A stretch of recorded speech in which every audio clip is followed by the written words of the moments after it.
जय माता की। एक बार एक भगत अपने गुरुदेव महाराज के पास जाता है। अपने गुरुदेव के पास जाता है, जाकर कहता है कि गुरुदेव कि जीवन की ये दुख खत्म ही नहीं होते, इन परेशानियों का कोई अंत नहीं होता, आप ही कोई उपाय बताइए ताकि मैं इन परेशानियों से मुक्त हो जाऊं। मैं तो बहुत दुखी हो गया हूँ। गुरुदेव महाराज कहते हैं कि ऐसा करो कि तुम एक मुट्ठी नमक लेकर आओ और अपने दूसरे हाथ में एक जल का लोटा लेकर आओ, पीने के लिए जल और एक मुट्ठी नमक लेकर मेरे पास आओ। भगत ऐसा ही करते हैं। रसोई घर में जाता है, एक मुट्ठी नमक लेकर आता है और दूसरे हाथ में एक जल का लोटा लेकर आता है। गुरुदेव के सामने जाकर वह लोटा रख देता है। गुरुदेव उससे कहते हैं कि तुम अब ये नमक इस जल में मिला दो और इसको पी लो। भगत कोई सवाल जवाब नहीं करता कि ऐसा क्यों करना है, क्यों पीना है। वह चुपचाप वो सारा नमक उस जल में डालता है और उसको पीता है। जैसे ही पीता है वह पानी बहुत खारा लगता है, जल बहुत खारा लगता है और गुरुदेव उससे पूछते हैं कि तुम्हें इसका स्वाद कैसा लगा। भगत यही सोचता है कि ये गुरुदेव क्या कर रहे हैं। कहते हैं गुरुदेव आपको पता तो है नमक का स्वाद कितना खारा होता है, आप फिर भी पूछ रहे हो, ये मीठा तो नहीं लगेगा कि ये तो बिल्कुल भी पीने लायक नहीं है, ये जल केवल थूकने लायक है, बिल्कुल पीने लायक नहीं है।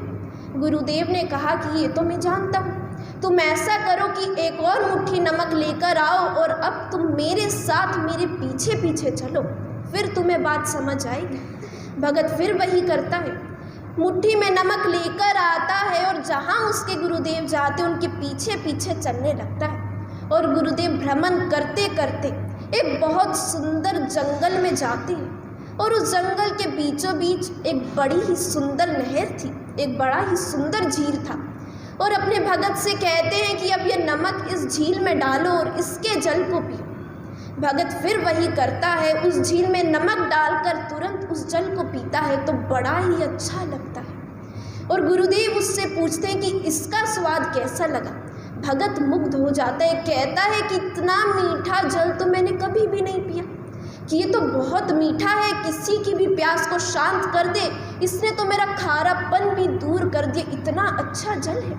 ये सुनने के बाद गुरुदेव कहते हैं कि दुख भी नमक के समान है, कि दुख भी हमारे जीवन में नमक के समान है। दुख की मात्रा कभी कम नहीं होती, हमारे जीवन में दुख की मात्रा कभी कम नहीं होती, परंतु ये हम पर निर्भर करता है कि हम अपने पात्र में कितना डालते हैं। हमारी सोच पर निर्भर करता है कि हम अपने जीवन को खारा बनाते हैं या हम अपने जीवन को मीठा बनाते हैं। ये हमारे विचारों पर निर्भर करता है।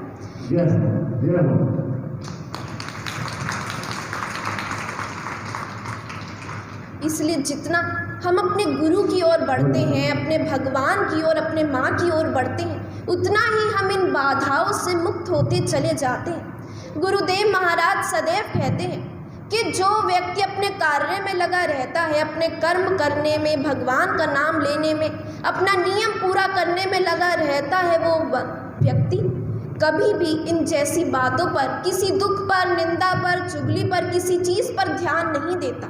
उसका ध्यान केवल अपने कर्मों पर होता है।